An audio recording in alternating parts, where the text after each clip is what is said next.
بسم اللہ الرحمن الرحیم۔ السلام علیکم ورحمۃ اللہ۔ عزیز طلبہ، اللہ تعالیٰ سے امید ہے کہ آپ سب خیر و عافیت سے ہوں گے۔ آج سبق نمبر 120 میں ہم اس کا دوسرا پارٹ پڑھ رہے ہیں، اور اس دوسرے پارٹ کے اندر بھی ہم ابو زکوٰۃ المال اور فصل فی الفضہ اور فصل فی الذہب یہ ہم پڑھیں گے، اور سونے اور چاندی کی زکوٰۃ کا بیان ہی پڑھیں گے۔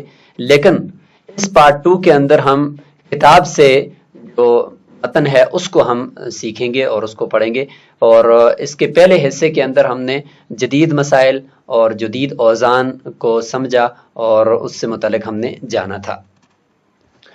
باب زکوٰۃ المال فصل فی الفضہ لیس فیما دون 200 درہم صدقہ۔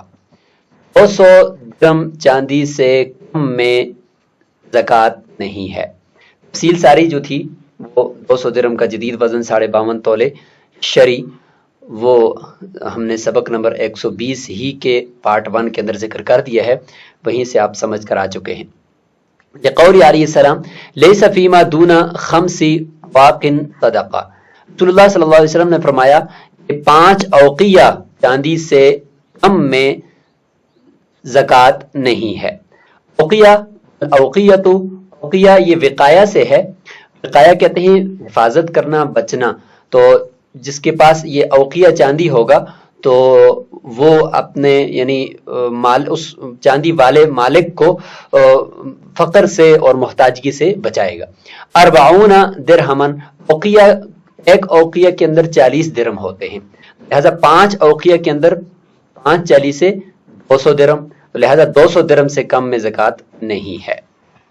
اور یہ روایت بخاری شریف کے اندر موجود ہے، اور عمر بن یحییٰ مازنی عن ابیہ قال سمعت ابا سعید الخدری رضی اللہ عنہ قال رسول اللہ صلی اللہ علیہ وسلم لیس فیما دون 5 زود صدقۃ من الابل، اونٹ کا ذکر، ولیس فیما دون 5 اواق صدقہ، ولیس فیما دون 5 اوسق صدقہ۔ اور اسی طریقے سے رسول اللہ صلی اللہ علیہ وسلم نے معاذ رضی اللہ عنہ کو بھی خط لکھا تھا، اور اس میں بھی یہی ذکر تھا۔ اذا كانت 200، جب 200 درہم کسی کے پاس ہو جائیں، حال علیہ الحول، اور صرف اگر اکیلا چاندی ہی ہے اس کے پاس تو 200 درہم ہو جائیں اور اس کے اوپر سال گزر جائے، ففیہا 5 دراہم، تو اس کے اندر 5 درہم ہوں گے۔ لأنہ علیہ السلام کتب الی معاذ، رسول اللہ صلی اللہ علیہ وسلم نے حضرت معاذ رضی اللہ عنہ کو جو خط لکھا تھا اس میں یہ تھا کہ ان خذ من کل 200 درہم 5 دراہم، کہ ہر 200 درہم میں 5 درہم آپ نے لینے ہیں، ومن کل 20 مثقالا من ذهب، اور ہر 20 مثقال سونے میں سے نصف مثقال آپ نے لینا ہے۔ ابو داؤد شریف میں یہ روایت موجود ہے کہ ہاتوا ربع العشور من کل 40 درہم لیس علیکم شیء حتی تتم 200 درہم، فإذا كانت 200 درہم ففیہا 5 دراہم، ما زاد فعلى حساب ذلك۔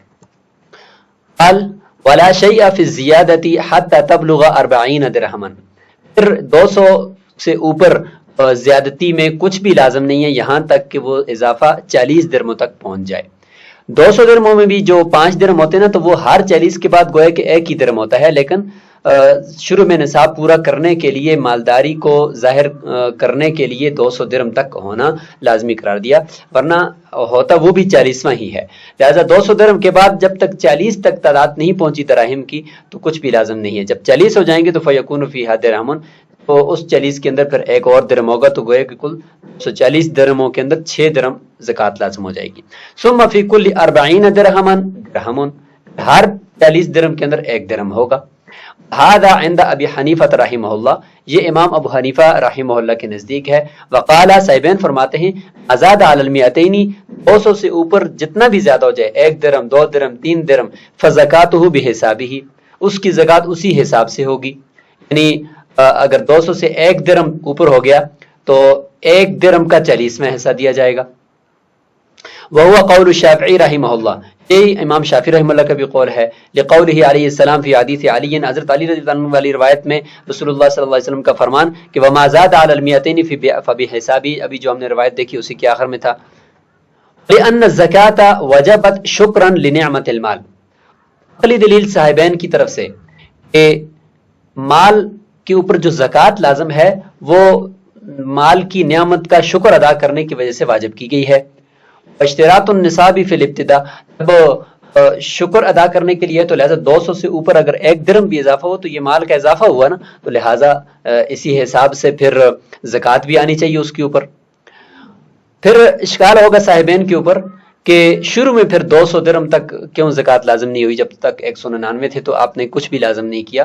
فرماتے ہیں واشتراط النصاب فی الابتدائی، ابتدا میں جو ہم نے نصاب کی شرط لگائی ہے لتحقق الغنا، مالداری اور غنا کو ثابت کرنے کے لیے، تاکہ پتہ تو چلے کہ اس شخص کے پاس کچھ مال ہے تو پھر ہم اس کے اوپر زکوٰۃ لازم کریں، تو اس لیے ابتدا میں اس کے اوپر کچھ بھی لازم نہیں کیا. اور پھر سوال ہوتا ہے کہ سائمہ جانوروں میں پھر آپ نے ایک نصاب کے بعد دوسرے نصاب تک جو درمیان میں اضافہ ہوتا ہے اس میں کیوں لازم نہیں کیا؟ مثلا 5 اونٹ ہیں کسی کے پاس تو 1 بکری لازم ہے، 5 کے بعد 6 ہو گئے، 7 ہو گئے، 8 ہو گئے، 9 تک آپ وہی 1 ہی بکری لازم کرتے ہو، کوئی اضافہ یعنی 6 اونٹوں کے اندر 1 بکری کا خمس لازم نہیں کرتے ہو. تو وہاں پہ اضافہ کیوں؟ اضافہ تو ہوا ہے، نعمت تو بڑی ہے، لیکن وہاں پہ شکر کے طور پر آپ نے اضافہ نہیں کیا. فرماتے ہیں تحرزا عن التشخیص، ٹکڑوں ٹکڑوں سے ہونے سے بچانے کے لیے، کیونکہ وہاں پہ اگر ہم یہ کہیں گے کہ بھئی 6 اونٹوں کے اندر 1 بکری اور دوسری بکری کا کی قیمت کا 5واں حصہ، 7 کے اندر یعنی اس کی قیمت کے 5 حصوں میں سے 2 حصے، پھر 3 حصے، تو اس طریقے سے ٹکڑے ٹکڑے ہو جائیں گے. اگرچہ قیمت کے اعتبار سے دیکھیں گے لیکن ٹکڑے ٹکڑے ہوں گے.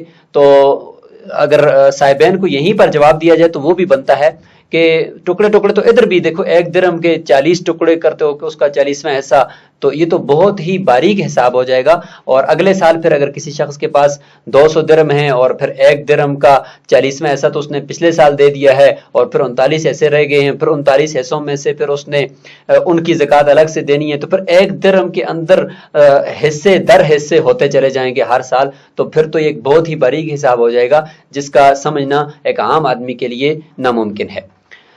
ولی ابی حنیفہ تھا، یہی جواب صاحبین کو امام ابو حنیفہ رحمہ اللہ کی طرف سے ہے. امام ابو حنیفہ رحمہ اللہ کی دلیل قوله علیہ السلام کی حدیث معاذ، حضرت معاذ رضی اللہ عنہ کی روایت میں کہ لا تأخذ من القصور شیئا، قصور میں کچھ بھی آپ مت لو. قصور اسی کو کہتے ہیں کہ ایک نصاب پورا ہونے کے بعد جو بیچ میں اضافہ ہوتا ہے اس کو قصور کہتے ہیں. اور قصور پھر 1 درہم کے ٹکڑے کرنے پڑتے ہیں، 1 درہم کا 40واں حصہ، پھر 1 درہم کا 20واں حصہ. تو یہ ٹکڑے ٹکڑے جو ہوتے ہیں کہتے ہیں کہ اس طریقے سے آپ زکوٰۃ مت وصول کرو. قطنی میں حضرت معاذ رضی اللہ عنہ سے یہ روایت ہے کہ رسول اللہ صلی اللہ علیہ وسلم امرہ حین وجہہ الی الیمن الا تأخذ من الکسر شیئا. قوله فی حدیث عمرو بن حزم، اور اس طریقے سے عمرو بن حزم والے خط کے اندر بھی رسول اللہ صلی اللہ علیہ وسلم کے یہ فرمان ہے کہ ولیس فیما دون ال40 صدقہ، 40 سے کم میں زکوٰۃ نہیں ہے، یعنی 200 کے بعد 40 سے کم میں زکوٰۃ نہیں ہے. عقلی دلیل ولأن الحرج مدفوع، حرج اور لوگوں کو مشکل میں ڈالنا یہ مدفوع ہے شریعت میں، اور اس کا اعتبار نہیں کیا گیا فی ایجاب القصور، یعنی قصر کے واجب کرنے میں. قصر کے واجب کرنے کا مطلب کہ 200 کے بعد 1 درہم 2 درہم جب اضافہ ہوگا تو یہ قصر ہے. اس کے اندر اگر آپ زکوٰۃ لازم کریں گے تو آلریڈی قصر آئے گی کہ 1 درہم کا 40واں، 1 درہم کا 20واں، تو درہم کے ٹکڑے ٹکڑے قصر آئے گی. تو اس کو واجب کرنے کے اندر بہت بڑا حرج ہے، اور اس حرج کو شریعت نے ختم کیا ہے. ذالک لتعذر الوقوف، کہتے ہیں کہ یہ جو وَلِأَنَّ الْحَرَجَ مَدْفُوعٌ تک الگ ہو گیا، حرج شریعت میں مدفوع ہے. وفی ایجاب القصور ذالک، اور قصر کے واجب کرنے کے اندر، قصر کے اندر زکوٰۃ کو واجب کرنے کے اندر یہ حرج موجود ہے. تعذر الوقوف، کیونکہ اس کے اوپر واقفیت مشکل ہے. ایک عام آدمی کیسے سمجھے گا کہ بھئی میرے پاس 200 مثلا 207 درہم ہو گئے، تو 7 درہموں کے اندر میں نے 1 درہم کا کتنا حصہ دینا ہے؟ تو وہ بہت ہی باریک حساب ہو جائے گا جس کا سمجھنا ایک عام آدمی کے لیے مشکل ہے. والمعتبر فی الدراہم وزن 7، دراہم کے اندر جو معتبر ہیں وہ وزن 7 کے دراہم ہیں. ہوا، اور وہ دراہم ہوتے ہیں ان تکون العشرۃ منہا، جن میں سے 10 دراہم کا مجموعہ وزن 7 مثاقیل، 7 مثقال کے وزن کے برابر ہوتا ہے. وہ ہم نے تفصیل پارٹ 1 کے اندر کر لی ہے. بذالک جرت تقدیر فی دیوان عمر، اسی طریقے سے حضرت عمر رضی اللہ عنہ کے دفاتر کے اندر مقدار متعین چلتی آ رہی ہے. واستقر الامر علیہ، اور اسی کے اوپر جو ہے وہ سب کا اجماع ہو گیا تھا اور معاملہ مکمل ہو گیا تھا. واذا كان الغالب على الورق الفضه، اب یہ ہے کہ چاندی اور سونے کا جو سکہ بنتا ہے تو اس کے اندر تھوڑا بہت دوسری معدنیات ڈالی جاتی ہیں تاکہ وہ آپس میں جڑ جائے، ورنہ وہ جڑتا نہیں ہے. لہٰذا تھوڑی بہت کا تو اعتبار نہیں ہے، وہ تو ہونا ضروری ہے اس میں. لہٰذا آپ کس چیز کو دیکھیں گے؟ اب غلبے کو دیکھیں گے. اگر غالب چاندی ہے تو وہ پھر چاندی کے حکم میں ہے وہ سکہ. اگر غالب اس میں غش ہے، یا غش کہتے ہیں دوسری معدنیات، تو پھر وہ سامان کے حکم میں ہوگا. جب سامان کے حکم میں ہوگا تو پھر اس میں تجارت، مال تجارت کی نیت ہونا ضروری ہے زکوٰۃ کے لیے، اور اس کی قیمت کا معلوم ہونا ضروری ہے. وَإِذَا كَانَ الْغَالِبُ عَلَى الْوَرِقِ الْفِضَّةِ، یعنی اس سکے کے اوپر، چاندی کے سکے کے اوپر اگر چاندی غالب ہے فَهُوَ فِي حُكْمِ الْفِضَّةِ، پھر وہ چاندی کے حکم میں ہے. اذا كان الغالب عليها الغش، اگر اس کے اوپر غش یا غش غالب ہے، یعنی دوسری معدنیات اس میں زیادہ ہیں، چاندی کم ہے، فهو في حكم العروض، پھر یہ وہ سامانوں کے حکم میں ہوگا. عام سامان ہے، اگر مال تجارت ہے تو زکوٰۃ ہوگی، نہیں ہے تو نہیں ہوگی. یعتبر ان تبلغ قیمته نصابا، پھر اس کے لیے اس کی قیمت کا 52.5 تولے چاندی کی نصاب کی قیمت تک پہنچنا زکوٰۃ کے لیے پھر شرط ہے. تو قیمت اس کی دیکھی جائے گی اور ساتھ ساتھ تجارت کی نیت دیکھی جائے گی، ورنہ وہ اس کے اوپر زکوٰۃ نہیں آئے گی. لأن الدراهم لا تخلو عن قلیل غش، کہ تھوڑے بہت غش سے اور دوسری معدنیات کی مکسنگ سے دراہم خالی نہیں ہوتے. لأنها لا تنتبع الا به، اس لیے کہ تھوڑا بہت دوسری معدنیات کو، تانبے وغیرہ کو، دوسری چیزوں دھاتوں کو ملائے بغیر یہ جڑتا نہیں ہے. لا تنتبع وتخلو عن الكثير، لیکن بہت زیادہ غش سے تو وہ خالی ہوتے ہیں نا، بہت زیادہ غش تو ان میں نہیں ہوتا. لہٰذا اگر بہت زیادہ معدنیات ہیں اور چاندی کم ہے تو اس طرح کے دراہم پھر وہ دراہم نہیں ہوں گے. فجعلنا الغلبۃ فاصلۃ، ہم نے غلبہ کو ایک فیصل قرار دے دیا اور ایک حد فاصل بنا دیا کہ اگر غلبہ دوسری معدنیات کے تو پھر وہ سامان کے حکم میں، اگر غلبہ چاندی کے تو پھر وہ چاندی کے حکم میں ہوگا. وہ یہ ہے کہ ان یزید علی النصف، یعنی چاندی جو ہے وہ سکے کے اندر نصف سے زیادہ ہو، اعتبارا للحقیقتی، حقیقت کا اعتبار کرتے ہوئے. جس طریقے سے حقیقی جو چاندی، یعنی اگر سکہ ہو، ایسا سکہ کہ جو بالکل ہم اس کو خالص کہتے ہیں، تو اس کے اندر بھی جو چاندی ہوتا ہے تھوڑا بہت کھوٹ تو اس میں بھی ہوگا تاکہ وہ جڑے، اور لیکن وہ جو اس کے اندر چاندی ہوگا وہ زیادہ ہوگا، یعنی نصف سے تو زیادہ ہی ہوگا وہ.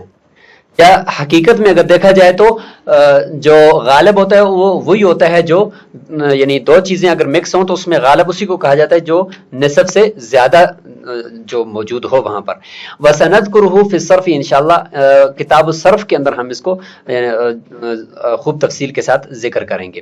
إِلَّا أَنَّ فِي غَالِبِ الْغَشِّ لَا بُدَّ مِن نِّيَّةِ التِّجَارَةِ، وہ غش غالب ہوگا، دوسری معدنیات غالب ہوں گی تو پھر وہ سامان کے حکم میں ہے. تو پھر فرماتے ہیں کہ اس میں نیت تجارت کا ہونا ضروری ہے تاکہ وہ مال تجارت کے اندر چلا جائے، پھر اس کی قیمت 52.5 تولے چاندی کی قیمت تک پہنچ جائے تو پھر زکوٰۃ ہوگی.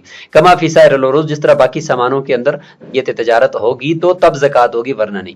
الا اذا كان تخلص منها، اللہ یہ کہ اگر یہ جو چاندی ہے یہ اس معدنیات سے، یعنی جہاں پہ وہ سکہ ہے تو سکے سے وہ چاندی یعنی الگ ہو سکتا ہے. اذا كان تخلص منها فضة تبلغ نصابا، پھر ایسا کیا جائے کہ اس چاندی کو اس کھوٹ سے الگ کر کے، یعنی اس سکوں کے اندر جتنا چاندی ہے اس چاندی کو اگر الگ کر کے دیکھیں تو وہ چاندی نصاب تک پہنچ جاتا ہے، یعنی 52.5 تولے چاندی کے نصاب تک وہ پہنچ جاتا ہے، اتنا چاندی ہے.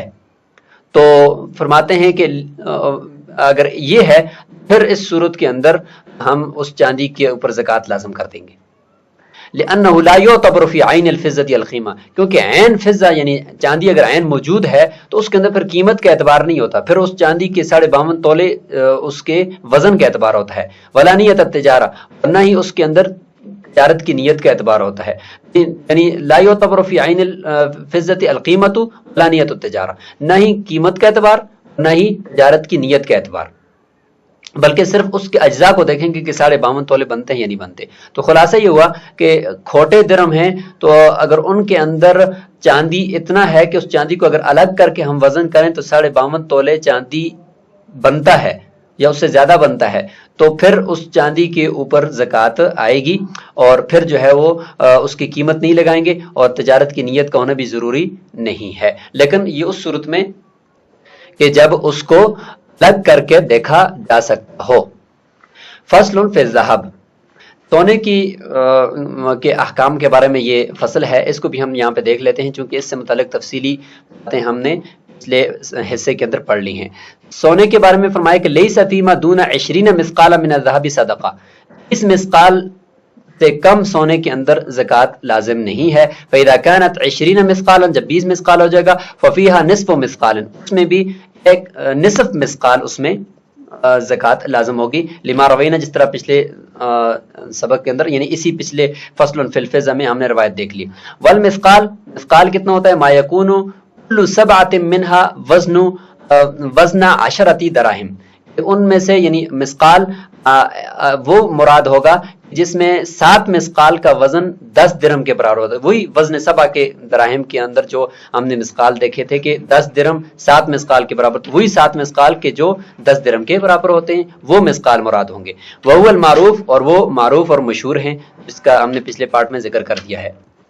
ثم فی کل 4 مثاقیل قیراتان، اس مثقال سونا ہو گیا، اس پہ نصف مثقال ہم نے لازم کر دیا۔ نصف مثقال کے بعد پھر اگر اس مثقال کے اوپر 4 مثقال بڑھے گا، ہر 4 مثقال کے اندر پھر 2 قیرات لازم ہوں گے۔ کیوں؟ اس لیے کہ 4 مثقال کے اندر تقریباً 80 قیرات بنتے ہیں۔ ایک مثقال کے اندر 20 قیرات ہوتے ہیں نا، تو ایک مثقال کے اندر 20 قیرات، تو 4 مثقالوں کے اندر 80 قیرات ہوں گے، تو 80 قیرات کے اندر ہر 40 قیرات میں 1 قیرات ہوتا ہے، تو لہٰذا 80 قیرات کے اندر 2 قیرات لازم ہوں گے۔ تو اس لیے فرمایا کہ ہر 4 مثقال جب اس سے اوپر اضافہ ہوتے جائیں گے تو اس میں 2 قیرات بڑھتے جائیں گے، یعنی نصف مثقال اس قیرات کے 20 مثقالوں کے اندر ہوگا، اور بقیہ جو 4 مثقال سونا زیادہ ہوا تو اس میں مزید 2 قیرات بڑھ جائیں گے، پھر جو ہی 4 مثقال زیادہ ہوں گے تو پھر 2 قیرات بڑھتے جائیں گے، تو اس طریقے سے اوپر چلتے جائیں گے۔ جب 40 مثقال سونا ہو جائے گا تو پھر اس میں پورا 1 مثقال بن جائے گا۔ لأن الواجب ربع العشر، کیونکہ واجب جو زکوٰۃ ہے وہ 40واں حصہ ہے، یعنی عشر کا ربع یعنی 40واں حصہ۔ وذالک فیما قلنا، اور وہ اسی طریقے سے جو ہم نے ابھی کہہ دیا کہ 20 مثقال کے اندر نصف مثقال ہوگا، 40 مثقال کے اندر پورا جا کر 1 مثقال بن جائے گا۔ اذ کل مثقال 20 قیراتا، ہر مثقال کے اندر 20 قیرات ہوتے ہیں۔ ولیس فیما دون 4 مثاقیل صدقہ، اور 4 مثقال سے کم میں پھر زکوٰۃ نہیں، یعنی 20 مثقال کے بعد جو 4 مثقال ہے نا، تو فرماتے ہیں کہ 20 مثقال کے بعد جب تک 4 مثقال نہیں ہوئے اس وقت تک مزید کچھ بھی لازم نہیں ہے۔ مطلب 20 مثقال کے بعد 1 مثقال اضافہ ہوگا تو کچھ بھی لازم نہیں ہے، 2 ہوگے پھر بھی کچھ نہیں، وہی نصف مثقال ہی چلتا رہے گا، 3 ہوگے پھر بھی، 4 مثقال ہوگے تو پھر نصف مثقال اور 2 قیرات۔ عند ابی حنیفہ وعندہما، صاحبین کے نزدیک وہی چاندی والا ہی حساب ہوگا کہ تجب بحساب ذالک، اس مثقال کے اوپر 1 مثقال اضافہ ہوا تو اس اعتبار سے قیرات کا یعنی 1 قیرات کا ہم جو ہے وہ چوتھائی ایسا دے دیں گے۔ اور اسی طریقے سے وہی مسئلۃ القصور، وہی قصور کا مسئلہ ہے جس کو ہم نے چاندی کے اندر ذکر کیا کہ درہم کا 40واں، تو یہاں پہ قیرات کے کا ربع، اور اسی طریقے سے پھر بڑھ گیا تو یعنی نصف قیرات، پھر 2 مثقال بڑھ گئے تو پورا قیرات، پھر 3 مثقال بڑھ گئے تو 1.5 قیرات، اور پھر 4 مثقال بڑھ گئے تو 2 قیرات، اس طریقے سے زکوٰۃ دینی ہوگی اس حساب سے۔ اور یہ مسئلہ ہم نے چاندی کے اندر ذکر کر دیا اور صاحبین کے دلائل بھی ذکر کر دیے، اور امام ابو حنیفہ رحمہ اللہ کا جواب بھی وہاں پہ ذکر کر دیا، اور وہی یہاں پہ بھی ہے۔ وَكُلُّ دِينَارٍ 10 دراہم، ہر جو دینار ہے وہ 10 درہموں کے برابر ہے، فی الشرع، شریعت میں ہر دینار 10 درہموں کے برابر ہے۔ فَيَكُونُ 4 مثاقیل فی ھذا، پس دیناروں کے اندر جو 4 مثقال ہوں گے نا وہ 40 درہمن، 40 درہموں کے برابر ہوں گے۔ اس عبارت میں مصنف یہ فرمانا چاہتے ہیں کہ جس طرح دراہم میں امام ابو حنیفہ رحمہ اللہ کے نزدیک 40 درہم سے کم کی زیادتی میں زکوٰۃ نہیں ہے، اسی طرح 4 مثقال سے کم زائد علی النصاب یعنی 20 مسقال سے اوپر 4 مسقال سے کم ہونے پر بھی جو زیادتی ہوئی ہے اس میں زکوٰۃ واجب نہیں ہوگی. 4 مسقال بڑھیں گے تو پھر جا کر اس میں 2 قیرات لازم ہوں گے. تو فرماتے ہیں جس طریقے سے وہاں پر ہم نے یہ کیا تھا کہ 40 درہم یعنی 200 درہم سے 40 درہم جب تک زیادہ نہیں ہوئے تو ہم نے کچھ اور لازم نہیں کیا. تو یہاں پر بھی 4 مسقال ہم کہیں گے کہ جب تک اضافہ نہیں ہوں گے تو اس وقت تک کچھ بھی لازم نہیں ہوگا, کیونکہ 1 دینار 10 درہم کے برابر ہے. اور اس اعتبار سے اگر دیکھا جائے تو دینار اور مسقال گوئے کہ اگر اس کو ایک ہی چیز سمجھ لیں پھر 4 مسقال جو ہوں گے وہ 40 درہم کے برابر ہوں گے. لہذا 4 مسقال بڑھیں گے تب جا کر ہم یہ کہیں گے کہ اب زکوٰۃ کا ایک دوسرا نصاب بن گیا, لہذا اس میں 2 قیرات لازم کرو. یہاں ایک یہ سوال ہے کہ گزشتہ جو فصل تھی اس میں وزن سبع کی تحقیق بیان کرتے ہوئے کہا کہ 7 مسقال وہ 10 درہم کے وزن کے برابر ہوتے ہیں اور مسقال اور دینار ایک ہی چیز ہے, اور یہاں کہا گیا کہ 1 دینار 10 درہم کے برابر ہوتا ہے. تو جواب اس کا یہ ہے کہ گزشتہ فصل میں وزن کا بیان تھا اور یعنی 10 درہم کا وزن 7 مسقال یا 7 دینار کے برابر ہوتا ہے, اور یہاں قیمت کا بیان ہے یعنی 1 دینار جو 1 مسقال سونا ہوتا ہے شریعت نے اس کی قیمت 10 درہم چاندی مقرر کی ہے. مثلا قتل خطا میں دیت کی ادائیگی اگر دینار سے کرنا چاہے تو 1000 دینار ہے, اور اگر درہم سے کرنا چاہے تو 10,000 دینار ہے. تو یہ اس زمانے کے حساب سے یہاں پہ ذکر کیا گیا ہے. تو پہلے وزن کے اعتبار کا ہو رہا تھا اور یہاں پہ ابھی قیمت کے اعتبار سے دیکھا جا رہا ہے کہ 1 دینار جو ہے وہ 10 درہم کے اعتبار کے برابر ہوتا ہے قیمت کے اعتبار سے. تو اس حساب سے دینار اور مسقال تو گویا کہ ایک ہی چیز ہے, لہٰذا گویا کہ 4 مسقال یا 4 دینار وہ 40 درہموں کے برابر ہوں گے. تو جس طریقے سے بتانا یہاں پہ یہ مقصود ہے, جس طریقے سے 200 درہموں کے بعد 40 درہم اضافہ نہیں ہوئے تھے تو اس وقت تک ہم نے کچھ بھی لازم نہیں کیا, تو اسی طریقے سے 20 مسقالوں کے بعد جب تک 4 مسقال اضافہ نہیں ہوں گے تو اس وقت تک ہم اور مزید کچھ بھی لازم نہیں کریں گے. وفی تبر الذهب والفضہ, سونے اور چاندی کی ڈلی یعنی ابھی تک کوئی زیور وغیرہ نہیں بنا ہوا, صرف ڈلی کی شکل میں ہے, اس کے اندر حلیہما اور اسی طریقے سے اس کا زیور بنا ہوا ہے, اس زیور کے اندر وأوانیہما اور اس کے جو برتن بنے ہوئے ہیں سونے چاندی کے ان میں زکوٰۃ لازم ہوگی احناف کے نزدیک. وقال شافعی رحمہ اللہ, امام شافعی رحمہ اللہ کے نزدیک لا تجب فی حلی النساء, عورتوں کے زیور کے اندر اگرچہ وہ سونے چاندی کے ہوں ان میں زکوٰۃ لازم نہیں ہے. اور اس طریقے سے وخاتم الفضۃ للرجال, اور مردوں کو چونکہ چاندی کی انگوٹھی پہننے کی اجازت ہے تو اس کے اندر بھی زکوٰۃ لازم نہیں ہے. لأنہ مبتدل فی مباح, کیونکہ ایک مباح کام اور مباح استعمال کے اندر ان کو خرچ اور صرف کیا جا رہا ہے, تو لہٰذا یہ فشابہ ثیاب البذلہ, یہ استعمال کے کپڑوں کی طرح ہو گئے, جو جس طریقے سے استعمال کے کپڑے ہیں اسی طریقے سے یہ بھی ہیں. لہٰذا جس طرح ان کپڑوں میں زکوٰۃ نہیں ہے تو اس میں بھی نہیں آنی چاہیے. احناف فرماتے ہیں کہ ان سبب مال نام, اصل سبب جو ہے وہ مال نامی ہے. مال نامی, تو مال نامی جو ہے وہ اس سونے چاندی کے اندر خلقتاً یہ سونا چاندی مال نامی ہے اور اس کی قیمت بڑھتی رہتی ہے اور یہ بڑھوتری ہوتی رہتی ہے اگرچہ جس شکل میں بھی ہوں. ودلیل النما, بڑھوتری کی جو دلیل ہے وہ کیا ہے, موجود ہے اس کے اندر. کون سی ہے؟ وہ الاعداد للتجارت خلقتاً, خلقی طور پر یہ سونا چاندی تجارت کے لیے ہی تیار کیے گئے ہیں اور بنائے گئے ہیں, تو لہٰذا ان سے تجارت ہوتی رہتی ہے تو خلقتاً ان کے اندر بڑھوتری کی دلیل پائی جاتی ہے. والدلیل هو المعتبر, یہی دلیل بڑھوتری کی ہی معتبر ہے اور اسی کا ہی اعتبار کیا جائے گا. بخلاف ثیاب, بخلاف کپڑوں کے, کپڑوں کے اندر یہ دلیل نما اور بڑھوتری کی یہ موجود نہیں ہے کیونکہ ان کو خلقتاً تجارت کے لیے نہیں بنایا گیا. تو اسی طریقے سے ہمارا یہ سونے اور چاندی کا جو بیان تھا وہ اپنے اختتام کو پہنچا. السلام علیکم ورحمۃ اللہ وبرکاتہ.